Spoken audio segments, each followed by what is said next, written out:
hurricane warning remains in effect for the northwest Oregon and Washington coast.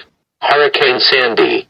A major and extremely deadly hurricane is expected to make landfall in Tillamook, Oregon around 3:15 p.m. tomorrow afternoon.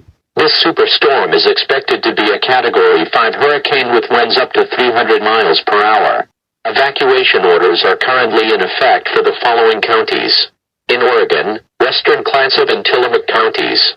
In Washington, western Clallam, Clark, Cowlitz, Grays Harbor, Jefferson, Pacific, and Wahkiakum counties.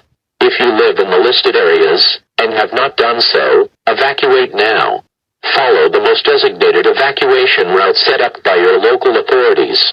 This hurricane will be extremely dangerous for if you do not leave, you will face certain death. All residents of Central Oregon and Washington are advised to remain in their homes, avoid traveling, and stay off the telephone and cell phones except for emergencies. Stay tuned to KYTE 102.7 or to other weather media outlets for further updates and information on this situation.